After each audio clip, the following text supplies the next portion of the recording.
साथियों नमस्कार। आप सभी लोगों को नववर्ष 2024 की ढेर सारी शुभकामनाएं एवं बधाइयां। आप सभी लोगों का नए वर्ष में अच्छे से पढ़ाई लिखाई चलती रहे और साथ ही आप लोगों का स्वास्थ्य भी उत्तम बना रहे, ऐसी मंगल शुभकामना है हमारी। जैसा कि इसके पहले वाले लेक्चर में हमने जो डिस्कस किया था वो था राष्ट्रीय शिक्षा नीति 2020 की जो मौलिक सिद्धांत थे, जो मूलभूत सिद्धांत थे, उस पर हमने चर्चा किया था। आज हम इस शिक्षा नीति के विजन पर चर्चा करेंगे। साथियों, आप सभी जानते हैं कि इस समय जितनी भी प्रतियोगी परीक्षाएं हो रही, उस समय राष्ट्रीय शिक्षा नीति 2020 से संबंधित प्रश्न निश्चित रूप से पूछे जा रहे हैं। अभी हाल में ही एकलव्य विद्यालय में जो परीक्षाएं उसके द्वारा जो आयोजित कराई गई थी, एकलव्य आवासीय विद्यालय के द्वारा, उसमें राष्ट्रीय शिक्षा नीति से संबंधित अनेकों प्रश्न पूछे गए। जिन विद्यार्थियों ने अच्छे से राष्ट्रीय शिक्षा नीति को पढ़ा था, समझा था, उनके प्रश्न सही हुए। क्योंकि यह शिक्षा नीति आप जब अच्छे से आप पढ़ेंगे और इसके कॉन्सेप्ट को समझेंगे और गहराई में जाकर के आप इसकी जानकारी को, इससे संबंधित जानकारी आप प्राप्त करेंगे, तो ही आपके प्रश्न सही होने हैं। इसमें रटने वाला कुछ ऐसा नहीं है कि आप रट करके सही कर पाएंगे। जब तक आप इसके मूल विचार को नहीं समझेंगे तब तक आपके प्रश्न सही होना बड़ा मुश्किल है। आज हम यहाँ पर राष्ट्रीय शिक्षा नीति का जो विजन है उस पर डिस्कस करेंगे कि हमारी ये नई शिक्षा नीति की क्या विजन है, किन उद्देश्यों को लेकर के शिक्षा नीति बनी है।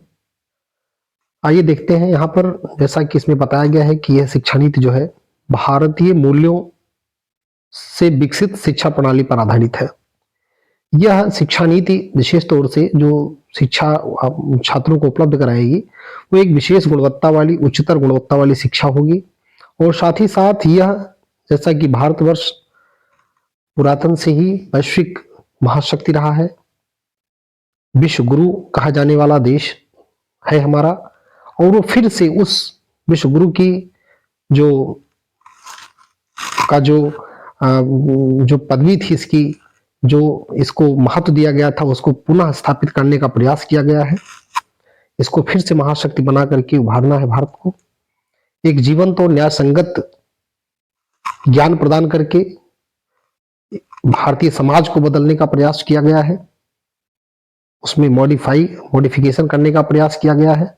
और साथ ही साथ नीति में जो है हमारे जो छात्र इस शिक्षा नीति पर आधारित जो शिक्षा ग्रहण करेंगे वो मूल रूप से अपने जो मौलिक दायित्व हैं, उनके जो संवैधानिक मूल्य हैं, और साथ ही साथ देश के एक अच्छे नागरिक के रूप में छात्रों को तैयार करने का एक संकल्प है। बदलते विश्व में नागरिक की क्या भूमिका होनी चाहिए, और साथ ही साथ अधिकारों के साथ साथ कर्तव्यों पर भी विशेष जोर दिया गया है कि नागरिकों को उनके अधिकारों के साथ कर्तव्यों का भी ज्ञान हो और एक अच्छे नागरिक, एक अच्छे संस्कारवान छात्र इस शिक्षा नीति पर आधारित शिक्षा ग्रहण करके बन पाएंगे।